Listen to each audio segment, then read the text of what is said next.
Hey guys, I see that we have some participants. We're just going to give it a couple minutes before we get going to make sure we get all our participants in. I can see people joining in right now, so that's great. Like I say, we're just going to give it a couple minutes. Hopefully you can hear me okay. Either at the top or the bottom of your screen, there's going to be some controls for you on Zoom. Imagine a lot of you are becoming familiar with Zoom at this point with online schooling. So there's going to be a Q&A section or a tab or a place you can hit, either at the bottom or the top of your screen. If you wave your mouse down on the bottom or the top, you'll see that Q&A section. Try and use that Q&A and look at it during the webinar and answer questions. And there's definitely going to be time to answer questions at the end. So that's what you're going to use. I don't know if you have the chat on yours. I don't on mine, at least on what I can see, unless I go to the more button. There it is. And I'll be looking at that just a little bit, but mainly I'll be looking in the Q&A. So cool, I can see some people from Pittsburgh, Charlotte, Chicago, Minneapolis, Illinois, Connecticut, cool. North Carolina, Wisconsin, Southern California, from Virginia, cool, I got a brother who lives out in Virginia, Texas, brother who lives in Texas, Iowa, another North Carolina, California, Arkansas. Like I said, we're gonna get going here in about 1 minute. We're just giving time for people to get on. I'm just looking at the chat to see where people are coming in from. Florida, California, cool. Another Texas, Chicago, California. This is great. So once again, I'll mainly be looking at the Q&A section of Zoom, but I'll also try and look at the chat as well. You should see the Q&A either on the top of your screen or the bottom of your screen. And if there's any issues, hopefully you can hear me, but if there's any issues, let me know.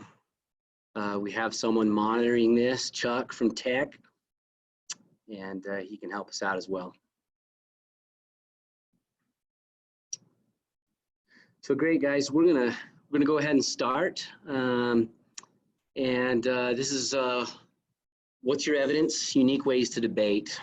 And I want to talk about a lot of those ways to debate. But before I get going on that, I just want to share a little bit about myself. I've been teaching since 2002. So this is, I think, my 18th year. And I have 3 daughters, been married for 20 years, come May 5th. So I don't know how my wife and I are going to celebrate that. My oldest daughter, that's her right there, she is going to graduate this year. So, but we don't know what that's going to look like. And she's doing okay with that. We've talked about that a little bit. We'll kind of see how that goes with her. I come from a family of educators. I got a twin brother who teaches in the same location as I do, same high school, and he's the department head. He tells me what to do sometimes, and that's okay. I've had a superintendent in the family, my dad, sister who's a principal, sister who was special education, sister who was elementary, another brother who teaches social studies in Utah. So there's quite a few of us out there. And so that's kind of my background and myself. I'm teaching here in Wyoming, and that's where I'm broadcasting right now. So let me give you guys an outline of the presentation, let you know what to expect. I'm going to try and keep to this order unless I see from any chats or questions that I need to change up the order.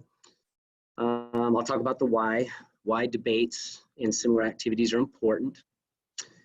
I'll go over the basic easy debates, some simple steps with that, because that's kind of the foundation for a lot of these activities I'm going to talk about. And whatever slide that I'm talking about easy debates on, there's going to be blue off to the right-hand side of the screen. I'll also talk about persuasion stations a little bit. which is another activity that gets kids debating, and that'll be red on the side of the screen. I'll talk about one called evidence throwdowns. That I haven't published anything on, and that'll be green on the side of the screen.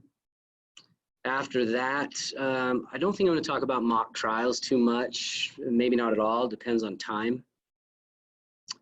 And I'll talk about Jay Sanders. That's my brother. Kids call him Jay Sanders. He has a unique way to debate that I haven't published, but I like it, and I've watched him utilize it. And that'll have whatever color that is. I'm going to provide some sample questions, and then we're going to get to online ideas. And I know that's how we're teaching right now. I don't know how creative people are using it right now as we adapt, but I'll give some ideas on that and how to adapt it to debates. Maybe I'll do that as we go as well, but I want to lay a foundation first off. And then we'll have a Q&A at the end, and we'll look at some of those things. So, okay. I'm just checking the Q&A and the chat. And yes, this is being recorded for later use, and it'll be posted. And thank you for congratulating my daughter. It's awesome. Okay, so why I do this, how I got involved with really throwing debates into a classroom and some of these similar activities. First of all, I believe it's an effective way to learn. For me, it provides evidence of their learning. That's one of the biggest things. I can see what they're learning, I can see what they're understanding, and I can see that better in these debate formats than many other things that I do. So that's probably number one with me. Another thing I really love about it is quick to prepare. So that's what's going on in my head is I need something quick, but that's effective because I don't have all the time in the world, and neither do you guys. And so I need to be able to jump into something quick. I know that they're engaging, they're memorable. Picture of my daughter that I showed, she says they help her get ready for assessments because they are so memorable. I think it's important because it helps you gain skills.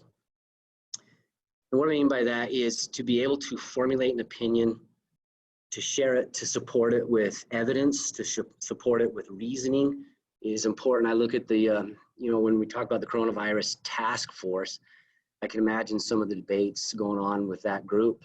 You know, how much information do they share? What are some of the steps they take? And they probably have some disagreements, and they probably got to obviously support their opinions. And so I think this is a skill, real world skill that students can get in this setting.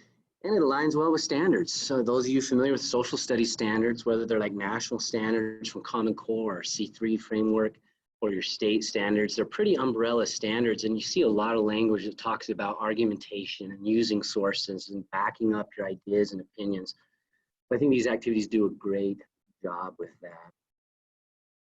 So let's start with the easy debates, and therefore you can see the blue on the side of the screen, which represents that's what we're talking about. There's 5 steps that I'm going to go over. Step 1. We're going to talk about how to select a debate question. We're going to talk about how to divide into groups. And then step 3, we're going to go over preparing for the debate, doing the debate, and then finally scoring and rewarding the debate. So first of all, the process I go through in selecting a question, you know, obviously there could be some backward design when I'm designing a unit. But there's a lot of teachers out there that don't have, including me, especially when I first started teaching, they don't have background, a lot of subjects that we're asked to teach. I mean, we were trained on it in college, but then we're thrown into it. It's a different story. So let's pretend like I'm maybe in my first year or maybe my second or third year, and I know World War II is important, but I don't know how to teach it. Maybe I don't know a lot about it. So this is a simple question just to throw out to your class. The question is, what is the most important aspect of World War II to learn about in school? I mean, you're tossing it back at them. And you may divide into multiple groups. You may know that life on the home front is somewhat important. You may know the battles are important, Holocaust, different ideologies from World War II, the atomic bomb, all these components. You can select as many components as you like, but this would represent 5 groups that would debate this question. And like I say, you may not, as a teacher, even be able to even talk about those things or lecture about them, but it's going to be great for you, especially when you're just beginning teaching. I remember one of the questions I selected a few years ago was, what was the worst epidemic? Simple question, by just saying what was the worst. And I brought in a biology class to judge the debate.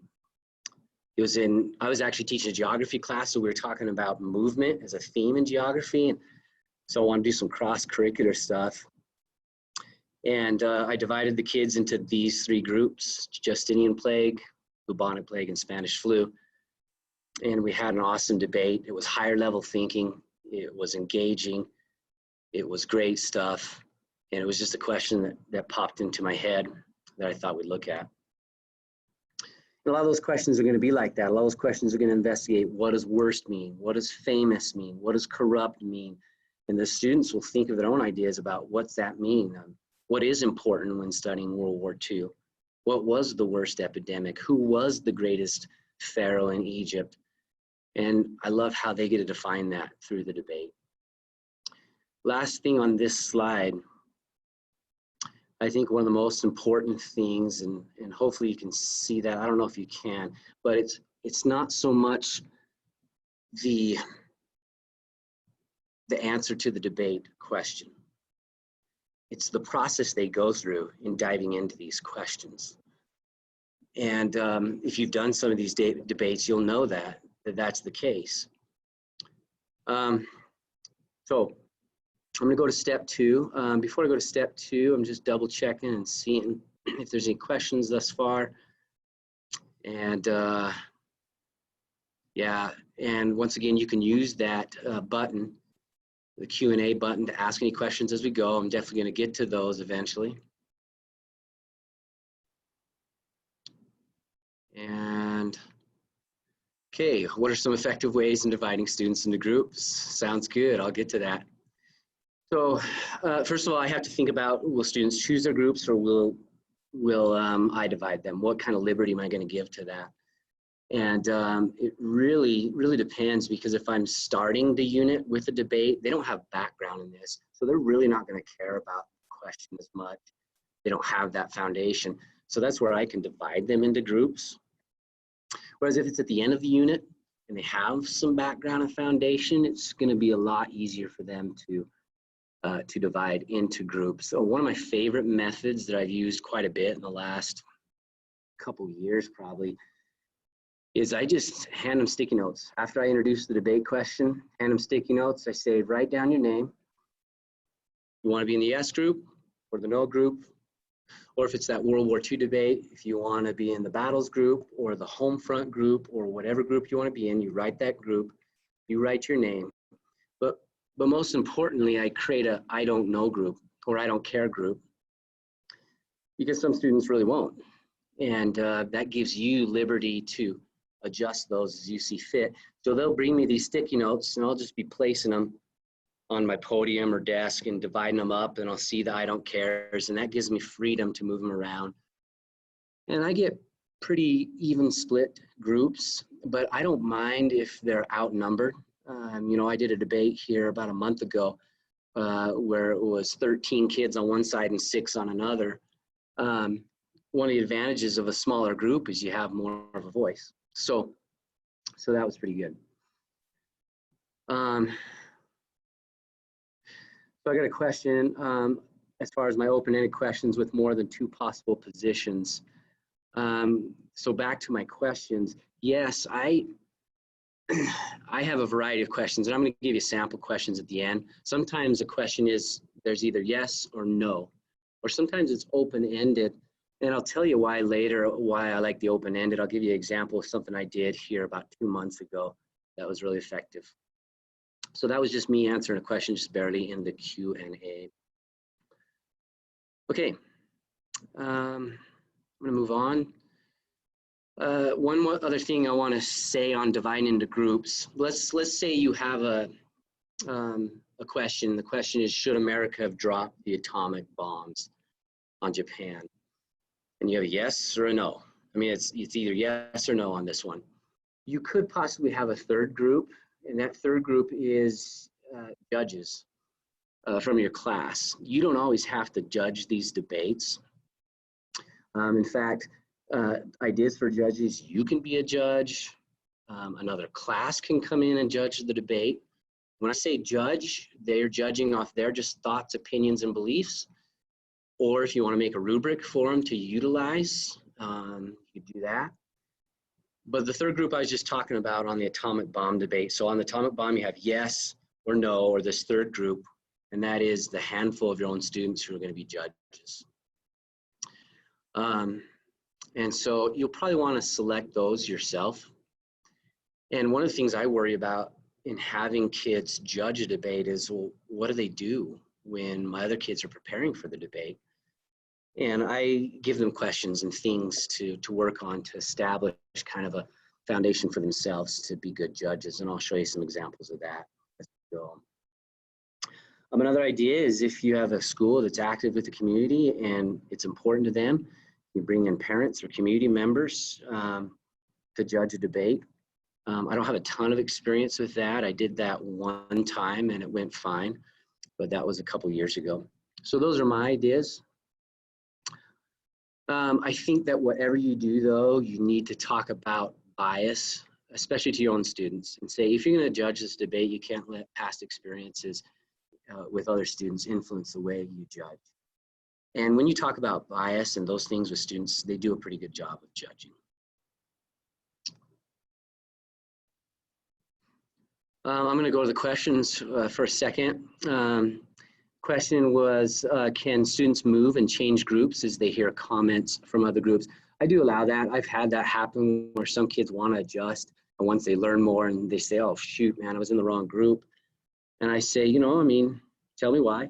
I also, you know, some kids, if they want to change because of friends, I don't necessarily let that happen, because I'll say, hey, to be good, to understand these questions, you want to get to a point where you can debate both sides. Sometimes it's fun to debate a side that you may not agree with or believe in, and that just improves your skills. Another question is, how do you ensure that students are participating and understanding the topic debate if the group is so large that maybe their voice is not frequently heard? That is an awesome question, and I'm going to get to that as we go, especially some of the other activities that we do with this. One of the best ways I handle that if a group is so large, like a group of 13, is during the Q&A, I call them up, and I'll talk about that. But I also may select, okay, you 5 students, you're doing the opening statement, and then you 6 students are doing the rebuttal. It just depends on how I feel. And like I say, I'll try and illustrate that as we go along. So we're at step 3. Once again, we're still on the blue screen, which we're talking about the basic debate format, easy debate format. And that is preparing for the debate. What I love about these debates is they can be done with little preparation. I can toss out a question and I can say, we're going to debate this in 20 minutes. You have 20 minutes to prepare. Or I've tossed out questions and said, we're going to get to this in 3 days. I'm going to talk about it. You're going to see some video clips on it. We're going to use multiple sources to prepare ourselves for it. So it really gives you that flexibility. You can even do a debate in 20 minutes of something they're not familiar with, because everyone's on even playing ground for the most part as far as familiarity. What makes it really easy for me, though, is I'm fortunate enough to have internet access where every kid has an iPad. I know not all schools have that luxury. What I used to do before the iPads were available to every student, or the internet was available in class to every student, I used to just have to prepare articles, print those off, and hand those out, and that worked just great. It was a little more preparation on my part. Now I like how I can direct them to good sites on the internet, or just open it up and say, go for it, and we'll go from there. Your preparation is also going to depend on the visual on the format. So if you're going to require visuals during the debate, if you wanted to show stuff on a poster or a PowerPoint or however, you might want to give them some more time to prepare for that. And then I already hit on this. If you have some class members who are going to be the judges, if you're not really going to judge this debate, you need to have something ready to go for them. And I'll show you that example here in just a bit. I'm going to emphasize that students should look for good evidence to support their position.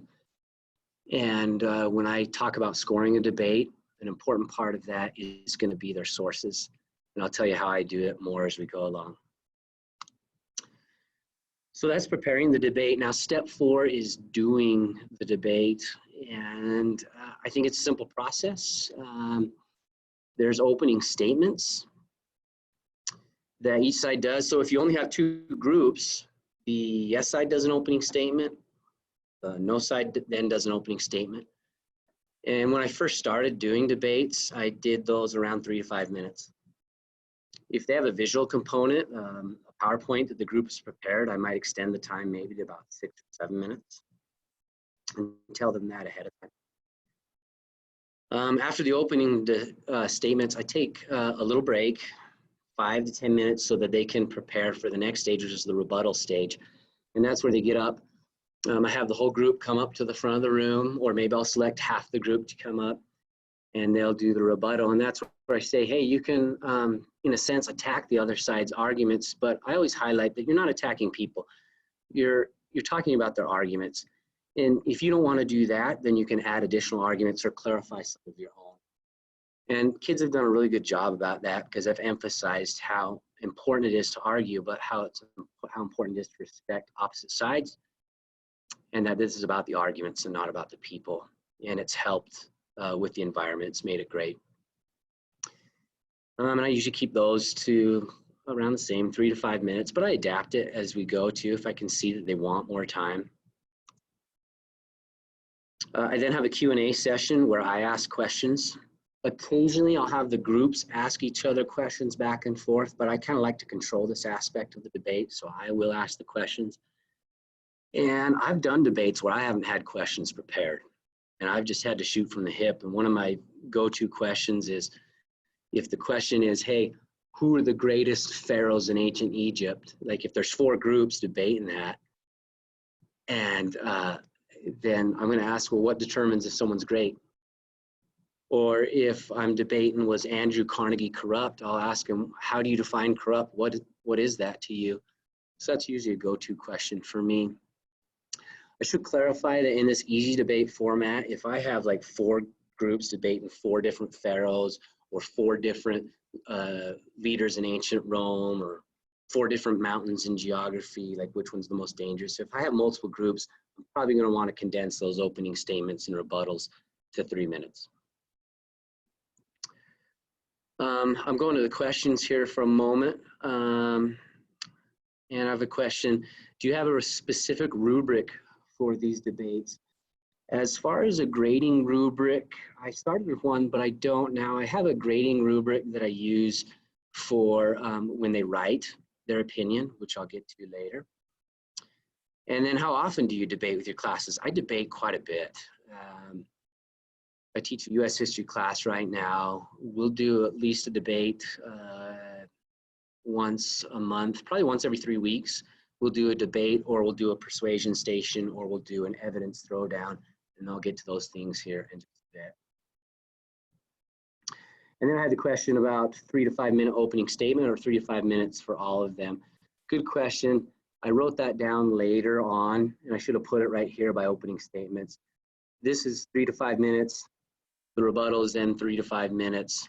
So then you add that on top, and you're looking at something that's, you know, now you're up to 10 minutes, plus you have 2 sides, so that's 20 minutes.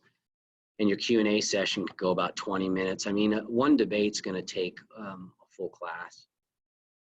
And I'll try and break down that timing here with an example I have in a bit.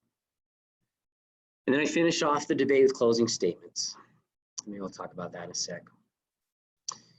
The amount of time you give for your arguments is up to you. How many times you go back and forth between the 2 groups. If you want to do more than what I've got highlighted here. That's up to you. But I think holding to your time is important. I cut them off after 5 minutes because some kids like to talk. And some kids, it just, once they know that I'm pretty serious about cutting them off, then they understand, okay, this debate functions, it's pretty organized, and it keeps it flowing well. Although I'll talk to them later about the ideas that they had that they didn't get a chance to share, you know, like when we're debriefing on the debate or something like that, or during the Q&A. Okay, let's go to step 5, scoring and rewarding. First of all, the scoring aspect of a debate, I give, if I'm going to score, so if I'm not using judges, if I'm not using a class to judge, that's easy. It's the majority of votes on judging. Or if I'm using a group from my own class, like 6 students from my own class, it's majority. But if I'm the only judge for the debate, I have a point system. I'm going to give them points for each legitimate argument they have. And what I mean by that is I just think that they've explained it well, it's thoughtful, it makes sense. You know, and I don't know how to explain it any other way than that. I do deduct points if they talk when it's not their time to present or answer questions. And that has kept the environment of the debate very good, very nice. I hardly ever have to deduct points now. They know how it functions. They listen to the other side. And it's just easy to manage. I give points for satisfactory answers on Q&A. So I might ask a group 5 different questions and another group 5 different questions. And if they answer the questions to my satisfaction, meaning that they put some thought into it, even if I don't agree with their answer, I'm going to give them a point. I'm not going to be too hard on that. I should mention in the Q&A, during the Q&A session, I'm going to call up 2 to 3 students from, let's say we're doing the atomic bomb debate. So should we have dropped the atomic bomb in Japan? I'm going to call up 2 or 3 students from the yes side. I'm going to ask them a question. And they're going to answer, and I'm going to have them sit down. Then I'm going to call up 2 or 3 students from the no side, and I'm going to ask them a different or similar question. Then I'm going to have them sit down. I'm going to go back and forth. I'm never going to call up a student alone. I don't want to embarrass anybody. It's not my intention to do that. So I always stick with the 2 or 3, and that helps get more students involved. I'll call up some quiet ones, but I don't want them just, like I say, going up alone. And it gives them a voice. The last thing I use, and this is actually not in the book, but I use a 2 bonus point system for the group that has the best sources. I think it's important that you highlight your sources somehow, that you help me see that you're looking for good sources, and maybe explain why you think it's a good source. And so those are my bonus points. Okay, before I talk about rewarding, I'm just going to go back to the Q&A and see some questions. It says, do you require students to integrate use of a rhetoric? No, I haven't. Have not done that. And then another question. This might seem erroneous, but I feel like all these kids are big on video gaming. I wonder if there would be a good debatable question that would not be too over their heads in terms of relating it on a humanities level. I'm sure there would be. There are so many questions out there. I can't even do all the questions I want to do. I just skip really good ones this year. And then the question is, how could you organize a debate online since we have transitioned to online learning? And that's a really good question. We're gonna get to that here in a bit, and I might skip to that sooner here in just a few minutes. So let's talk about just rewarding. For me, I reward my debates. If the yes side wins, or if a particular side wins, I might give them 100% on that portion of the essay there. I mean, on the assessment. I might have in my assessment a question, an essay question about, should we have dropped the atomic bombs on Japan? And they might get a pass on that because they've proven to me, they've shown evidence that they understand this issue. And that's the evidence that I got. I don't need it traditionally in a written format. I got it through the debate. Now, if they did well and they still lost, they're probably going to perform well on that test when they write their answer because they know the issue really well. But to me, I want an incentive, and so I offer that as an incentive. I used to do this more. I don't do it as much now, but if a team loses, I'm going to have them do an additional written essay. I only do that if there's a big gap.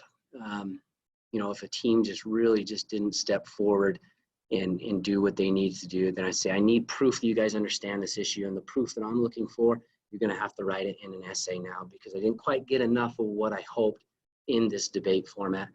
But like I say, that rarely happens. The debates are really good and they're really close.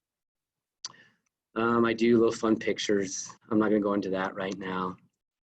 Pizza, ice cream party at lunch, shout out in announcements or school newspaper. I mean, you can do things for learning sake. You don't always have to tie it to something like an assessment, but I like to do that. Okay, so this screen right here, so it shows you an example of an easy debate. So once again, let's say I set up a debate. The question is, throw it out there. Step 1, should America have dropped atomic bombs on Japan? That's the question I thought of. Step 2, I divide them into groups, or they divide themselves into groups. Step 3, here in red, preparation for the debate. I give them 20 minutes as individuals, quietly to themselves, and then they might get in groups for only 5 minutes and share their ideas, or 10 minutes. And then we do the debate. This would be a quick debate. I'm going to give each side, because this is a yes or no question, I'm going to give each side 3 minutes. Then we'll give a 5-minute break, and they'll be scrambling to do more research.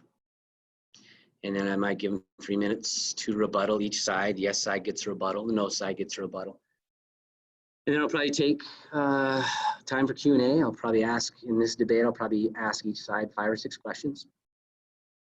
I'll have a break so they can collect their thoughts for the closing argument, and I'll only give them 3 minutes for closing arguments. And all during this time, I am typing arguments and notes. I have a little score sheet that basically it's just a table in a yes or no debate that I divide in half and type the arguments. And I'm quicker at typing than writing. And then that's just a reminder of step 5 is the scoring, the 4 ways I score if I don't have a class judging. For the same debate, there's examples of questions for the Q&A. So here's for the yes team. Some questions that I'm going to ask during the Q&A, and for the no team. And those are available after this webinar. So you can take a closer look at that. I might give those questions ahead of time as they're preparing for the debate, because it allows them to focus on some things. And as you read these questions, they're kind of like trap questions, but they really get them thinking about the other side and some things that controversial things that they need to address, that the team needs to address.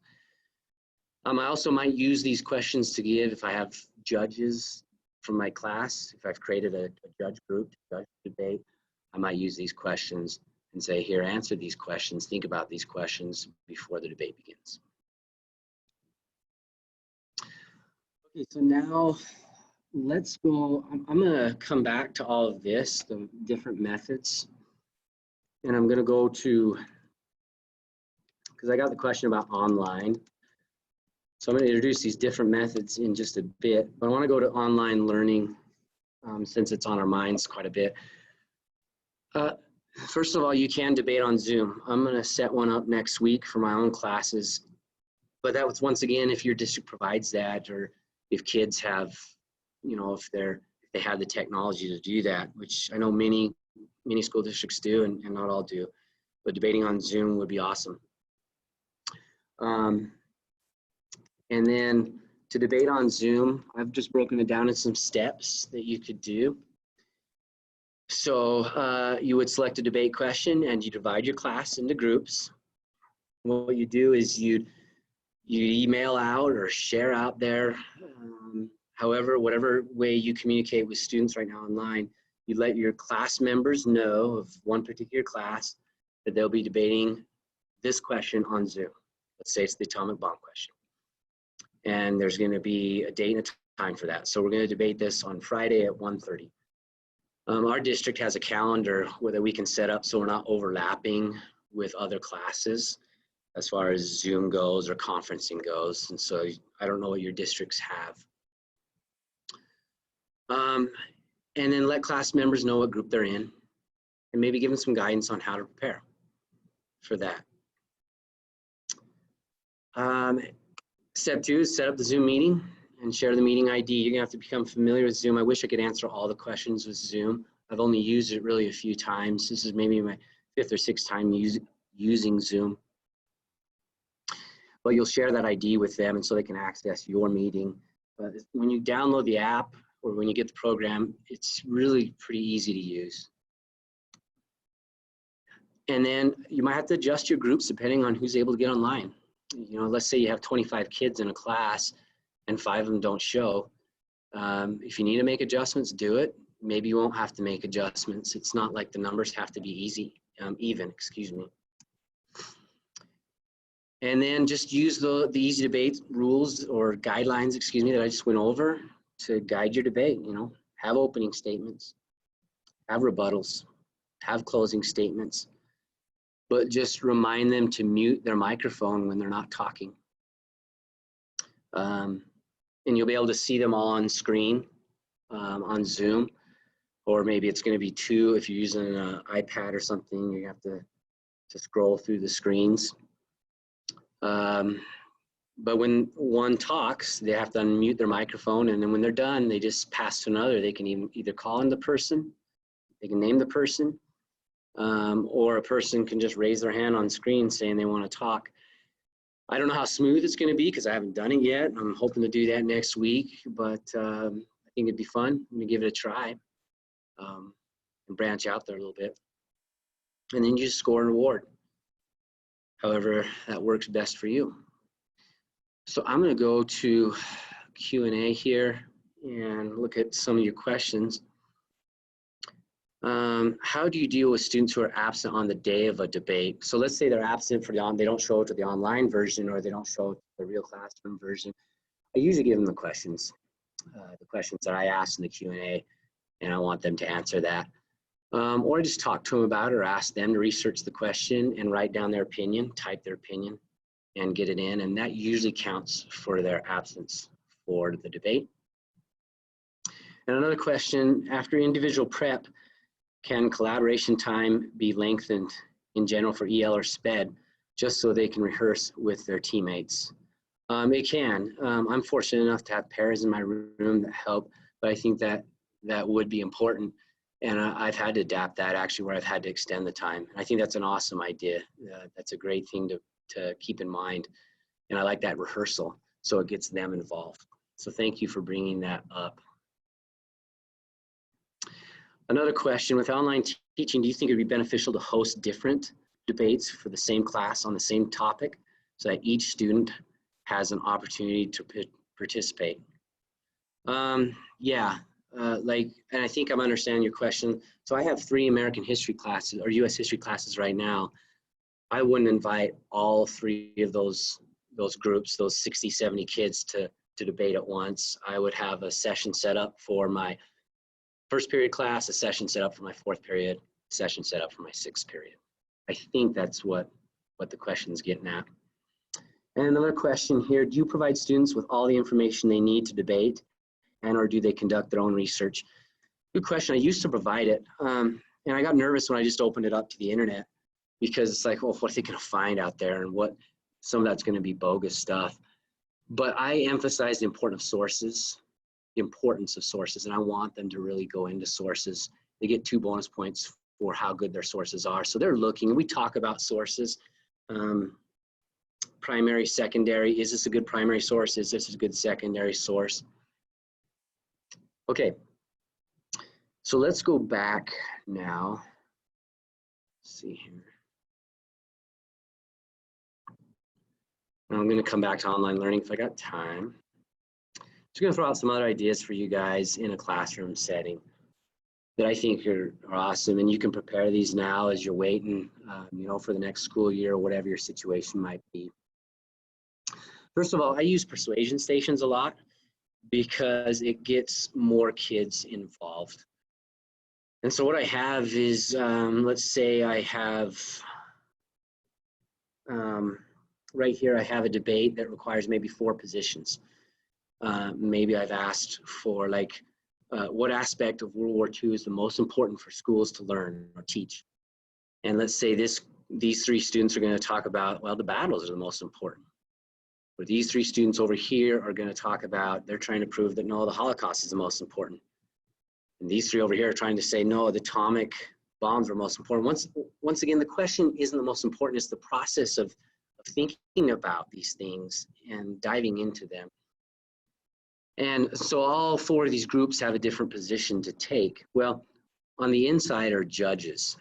And these are the students from my own class. So what you're looking at here is a class of 20, and you have 12 students who are actually debating. They're not hearing each other, but they're presenting to these judges. So let's have these two judges will sit across from these three, and they'll listen to them maybe for, it depends on how much time I set, 2, 3, 4 minutes. And then I say rotate, and they'll rotate over here, and that group rotates up here, and so on. And I kind of have this cross rotation pattern because sometimes if it's just a yes or no question, I'll have the yeses over, excuse me, let me go back. I'll have the yeses over here, I'll have the no's over here, and I'll have them bounce back and forth. So these judges will go and listen to this yes side, and they'll go listen to this no side, and then they'll go listen to this yes side. And so they're just going back and forth between both sides. Once again, I love this because you have so many students engaged at one time that it's an effective way to debate. And it mixes it up from the traditional debate format. So there you're looking at a class of 30, what it might look like. And I love this little drawing right down here. You know, this kid's not engaged. These other two are carrying the load for this group. I don't want the groups to be bigger than 3 because I don't want kids not involved. You know, 2 or 3 is perfect. That'd be that'd be a big class. Some of you might deal with classes close to 40 in size, but here the judges are just rotating in a circular pattern. And they'll listen to a group present their case for a few minutes, and they'll rotate and they'll listen to their group, and they'll rotate and they'll listen. And then I'll take the judges out in the hall after they've listened to all the groups, and I'll say, do you want to go back in and ask questions? And they might. Or we'll sit there and debate out in the hall, and they'll share what they thought, and they've been taking notes, and they'll say, I really like what this group had to say. I mean, it had some good valid points. And some other kid will say, well, no, I think this is more valid in this type of argument. And so I'll just kind of monitor that and listen to them. I might share some of my ideas, but I don't know if I really want to do that because I want to hear from them. And then we'll take a vote. It's a secret vote. I don't want them voting based on what their peers are voting. They'll close their eyes and vote. And then we'll go in and we'll explain, and I'll explain to why the judges voted the way they did. And if the judges want to explain, they can, or if they don't, that's totally fine too. But that's persuasion station style. And this is an example, and I'm going to go to some questions here in just a second because I see there's more questions, but this is an example of one I did a month ago. So we were learning about boom and bust. We were learning about the 1920s and 30s in US history. And I wanted them to give a different identity to the 1930s besides depression. And I want to support that with evidence.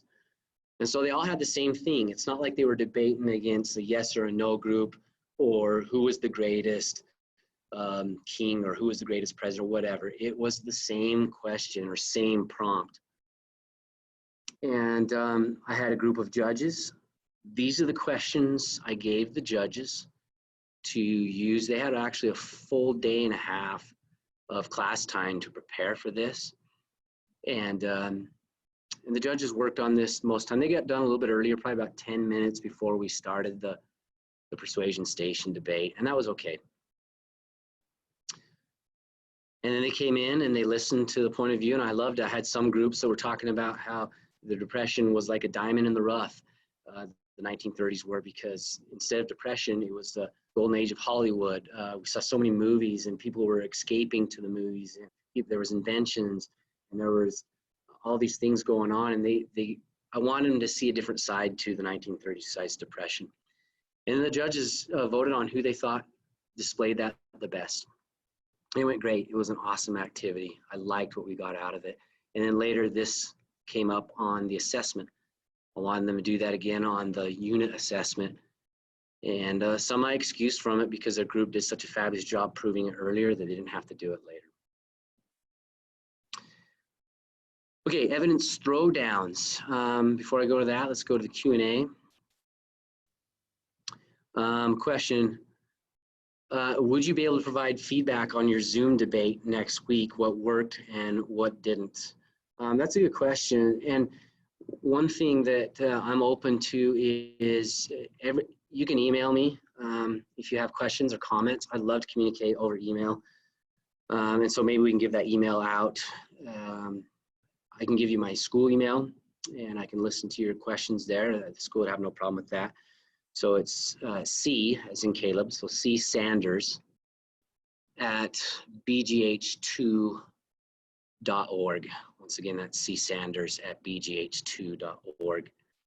And I don't know if that can make its way in the notes or something like that. And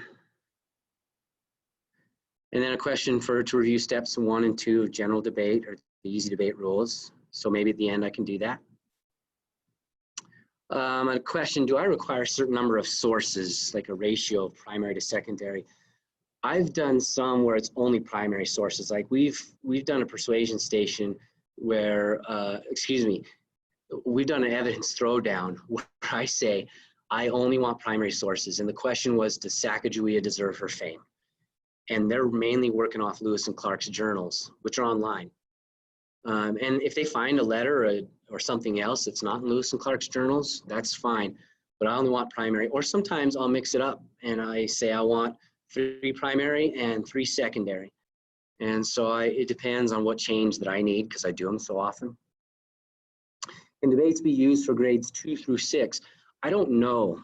I'm thinking so. My daughter right now is in 6th grade and she's doing some online stuff where she's having to justify answers, yes and no side to stuff. And she's in 6th grade and she's handling it okay, but that's not like back and forth debating style. Another question, are we going to get a copy of the persuasion stations? Middle schoolers would do well with this format. Yeah, at the end, these slides I'm showing you are in PowerPoint. And yeah, would you attempt this in a middle school classroom? Most definitely I would. Definitely 7th, 8th grade. How often have you done debates like this in a school year? Well, I have geography classes. I have US history classes. I've taught government before. I've taught world history before. In one school year, I would do, for one class, like say one class period, I might do 10 debates, 12 debates. I've never counted the number, but I might do like 3 in the easy format, and I might do a couple in the persuasion station format, and I might do some in this evidence throwdown format.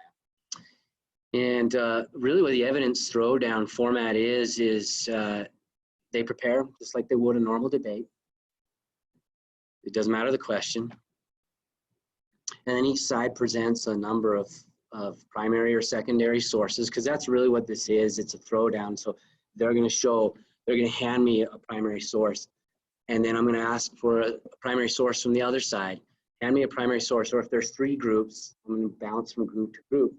And so they're constantly handing me sources that they found, that they've printed off, or that they might have to digitally show me off their iPad or something. And then I'm going to have a break, and then I'm going to say, hey, after 10 minutes, I'm going to ask for more sources. And so they're scrambling to find some more good sources, primary. Or if I say now I want secondary sources, they might do that. And then they present those to me. And I could keep going back and forth like in a throwdown style. But eventually I'll end it, and then I'll make a verdict. I'll decide. Or I could have judges from my class decide, much like we talked about. And I love that. One of the things you need to be aware of on this, though, on sources, that I don't want them just giving me massive amounts of sources. Like, here's a huge article. If you're going to give an article, or if you're going to waste paper printing that, you print only the important parts and then have a source cited behind the paper, or highlight the important part. Sometimes I restrict them to 150 words, unless it's like a graph or chart or some sort of artifact. So keep that in mind. Mock trials we're not going to have time to go into today. Those are great. I love them. And Jay Sanders debates. I don't know if I want to go into this too much. because I talked about persuasion stations, there's some similarities. But Jay Sanders, once again, is my twin brother. And I'll do this really fast so I can answer questions. But he does it a debate style, and I don't know if you're going to quite understand this because I'm going to go through it so fast, but he divides classes into groups of three, excuse me. And then that group of three will get a debate prompt, and two students will debate against each other. So if it's an atomic bomb debate, one of the students is yes, one of them is no, and the third student is a judge. And they only have a minute to voice their thoughts or opinion, and then the judge rewards the winner or marks down who he or she thought won. And then the groups rotate after a short time into new groups, and they debate the next prompt. And the next prompt, it could be a little bit different, but it's related to the overall topic. So if it's the atomic bomb we're talking about, he might drop out a prompt like, was there sufficient warning to the Japanese before these atomic bombs are dropped? And then they'll debate that for a minute with the third person in the group being the judge. I don't know how he mixes it up or rotates it. I've observed for a little bit, but I don't know the system he's got for that. And then after this is done, he'll look at the scores and he'll take the top 6 in the class, the ones that got the highest scores, and he'll have them go 3-on-3 in front of the class. So with the atomic bomb debate, the yes side, the no side, however he does it. And the students can ask questions, and then the students can turn into judges themselves and vote on who they think did the best. So they're all still engaged, even if they didn't make the finals. I know that sounds competitive, but it's really good. The process really gets them thinking. So that's his style that he likes to use, and it's been quite effective for him. Involvement is really high. This is on the download. These are just tons of questions. I mean, I could give hundreds of questions that you could do in geography and economics, in government, in history, in a number of social studies areas. I actually teach some health classes. I started doing that a couple years ago, which I thoroughly enjoy, and I have several in there that I use. I'm going to go up to the Q&A so I can answer some more questions. What's an example of a throwdown topic you have done? One of them is the Andrew Carnegie debate, which I love, because what I'll do is I'll actually show, there's a series that I believe it's the History Channel does, The Men Who Build America. And in there, there's about a little over 60 minutes about Andrew Carnegie. The kids love it. I'll actually use that to prepare them for this throwdown. And then I'll say, hey, was Andrew Carnegie corrupt? I mean, is that how his legacy was? You know, or was he a great philanthropist who should be viewed better? And then I say, you guys have a full day to prepare for this, look for sources, and we dive into it, and they're looking for primary sources. They're gonna find a ton of commentary on the internet. So sometimes I stay away from secondary. I really want them to look on where these opinions, these secondary opinions are coming from. I want to see those primary sources. The Jay Sanders, you know, I was going to invite him here, by the way. Questions for the Jay Sanders: how much time do you give them to research? It's a good question. He doesn't give a lot of time. He throws out a political cartoon and says, go for it. And says, you know, how does this political cartoon support your side? And it's right there on the spot, which I think is pretty cool. I can understand some concerns with that. And you might get students say, I don't know, and that's okay, because we're all, your classroom environment, I'm sure many of you are good teachers that produce great environments where kids can take risks and where you don't berate them for getting involved or saying, I don't know. A lot depends on the environment you set. If you highlight how important debating is and say you can learn a lot, I think it goes a long way. Let's see here.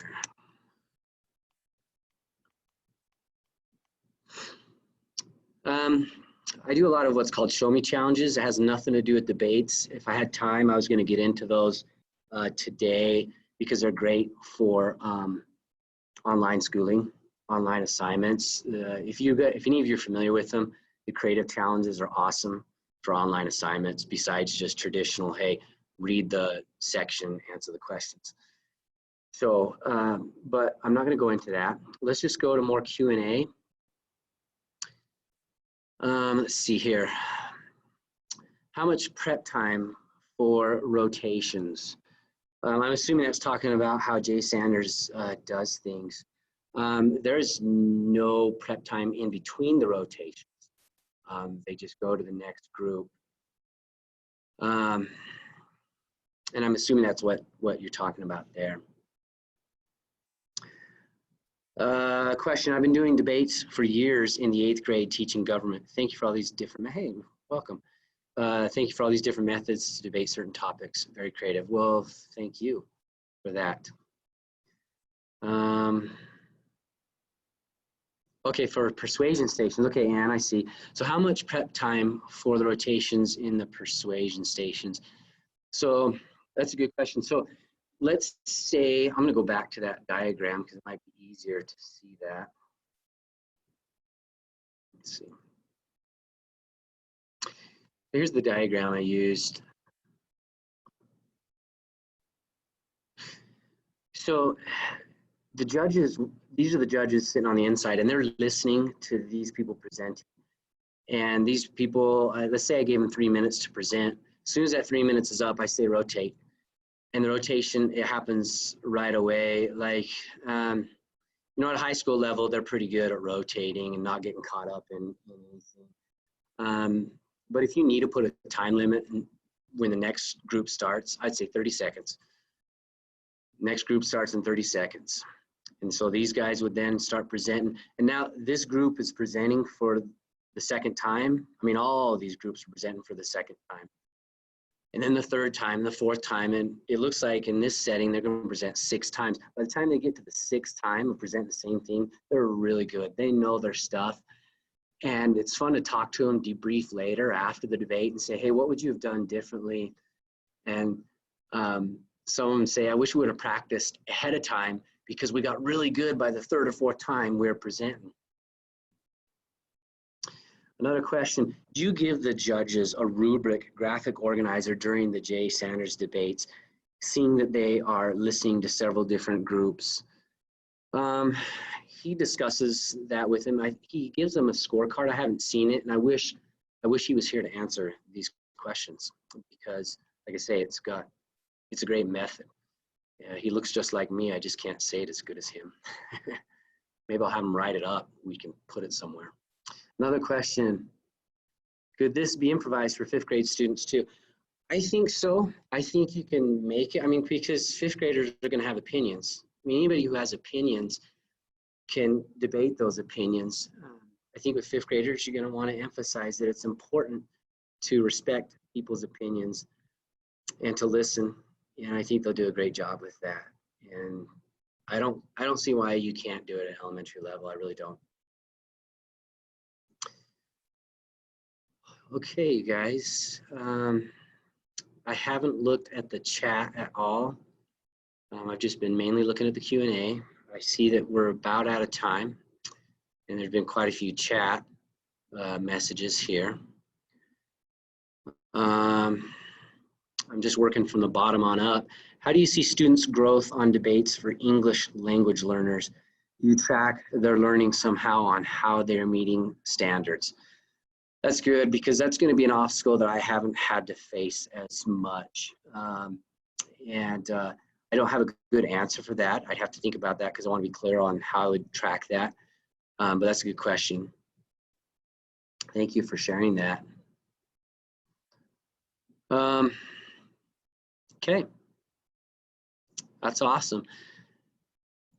And I'm just going to check the questions one more time. How to differentiate. One of the ways to differentiate, that's awesome. You know, because there's going to be different levels of understanding because some of these questions are higher level understanding. And one of the ways I differentiate is just I might request certain students to prepare the PowerPoint. Like if I'm saying, hey, during this easy debate, I want you guys to present your opening arguments in a PowerPoint. I might have them do that. I might select the students that I want to have do that. And they might be students that might be on the lower end, but it would be good for them because I'm going to match that up with the opposite side with the other groups they're debating against. I'm going to try and have maybe a lower end student and student do that. And so they can present their thoughts and opinions, and it's kind of equalized through the debate. And if there's a higher end student, a student who really excels in social studies issue, then I might say your turn is during the rebuttals, or your turn is I'm only going to have you answer questions. Or I might call up students and adjust my questions to what I think is their level of understanding. And I've had to do that a few times. And that works great. Well, guys, thank you so much. And I hope you enjoyed this, and we'll let you go. Thanks.